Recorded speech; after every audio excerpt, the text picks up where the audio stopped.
This expansion is about getting high and planting space weed. No, not officially.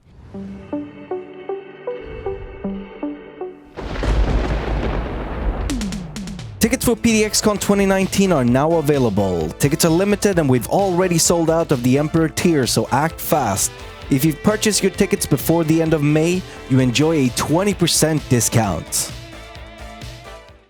I'm Jonathan, the community developer, and we have been showcasing a lot of Green Planet, the upcoming expansion lately. So I'm back with you today just to do another chill stream. You guys saw me during the 24-hour charity stream we were doing over the weekend. I'd actually tried terraforming Mars without bringing any colonists to the planet, and I failed miserably. So I'm kind of going back with a vendetta to try and do that again now. But I am picking the geoengineer that actually starts with some prefabs, some buildings that are going to help me get started quickly. It's actually really hard getting the entire planet terraformed without any colonists.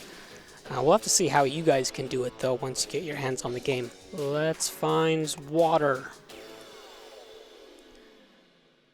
Good, I got some water here. Let's get started up here. Plenty of concrete. Let's go straight for terraforming. And I need to get faster tech, so we're going to outsource. I do have to be careful, though, of how much money I spend, because I actually ran out of funding on my last playthrough. This is not a green planet. No, we're going to turn it green, though. By the end of this stream, we're going to have some greenery coming, if I can get it all done quickly. It actually does take quite a while to terraform Mars. It's a long-term challenge. But if you play your cards right, you can get started terraforming literally at the very beginning of the game. So that's what I'm going to be doing here. So we're just going through all of the terraforming techs. We're going to start planting seeds as soon as possible. Yeah, we'll be able to start planting that lichen as soon as I get a seed generator up. Not a seed generator, it's a forestry plant. Yeah, same thing. You know what, let's just go straight for a cargo rocket. Let's order in some seeds, and I'll need, these are the two that I'll run out of the quickest, machine parts and polymers. I don't need anything else there. Let's get one more Stirling generator and one more fuel refinery. Cool. Let's keep the research going. We got to get down to about here before we start getting some of the buildings you need for water, and we need water to improve the soil quality so we can get some better plants on the planet. So yeah, all four of these factors actually play into one another. You have to work on all four of them at the same time. When you terraform Mars, you can actually go out to the planetary view and the entire planet's visuals all change. You'll actually see green start to spread out in areas. You'll see forests start to generate and spread. You see lakes and oceans. So it's really cool to watch as you terraform Mars. So let's go ahead and get started on our first forestation plant. One over here. And a forestation plant. And then some greenhouse gas factories. There we go. Those will take fuel to burn, and these will take seeds. Which we just imported a bunch of seeds, so we should be good. Can't we just import GHG from Earth? Yes, you can. Actually, as soon as we unlock the special terraforming projects, I need to get the tech first. One of the missions you can do is actually to import greenhouse gases from Earth. So yes, so we thought of that. That's definitely an option. There's a few other ways you can do it as well. Those terraforming missions actually add a bunch of percentage to each one of these parameters depending on which project you pick. But they're expensive, and most of them actually use an entire rocket. So gotta be careful with that. I think it's this one that allows us to get the new missions, or the new special projects, not missions. But those are pretty fun. You can nuke the poles as well, so that will give you water and a bunch of other good ones. But they also drastically increase your chances of having disasters. What you do is you basically fill up a rocket, just with tons of fuel, and then, yeah, you launch it at the poles. It blows them up, melts the ice, and then for a little while you get acid rain that comes down and destroys everything in a torrent of destruction.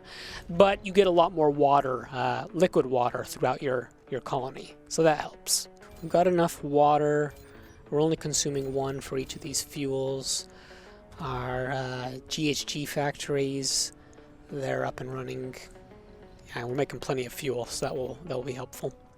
And our seeds have already started sprouting. See, we're at 0.03% vegetation. So if I really want to maximize this, I'm actually going to need to get more forestation plants.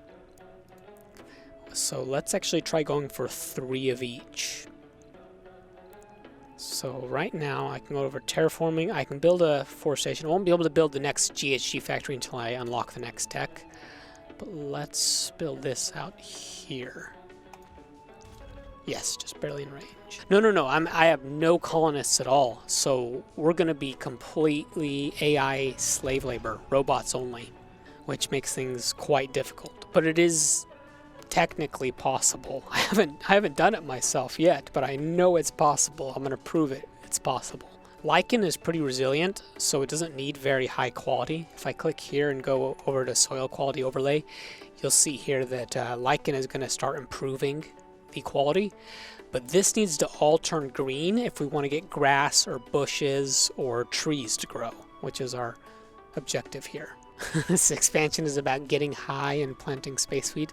No, not officially. Also a big fan of EU4. That's always been my go-to. That was actually my first Paradox game I ever played. It's how I actually discovered Paradox Interactive. It was right around the release of EU4. And then shortly after that, I played SimCity, and I was really hyped about SimCity because I was a big city builder fan. And after SimCity, I found that Paradox was making, with Colossal Order, City Skylines. So I reached out to, there's only like a couple people working on the marketing team at Paradox at that time. And I reached out to a guy by the name of Totally Moo. That was his username that he went by. He's, if you played City Skylines, then you might remember that name.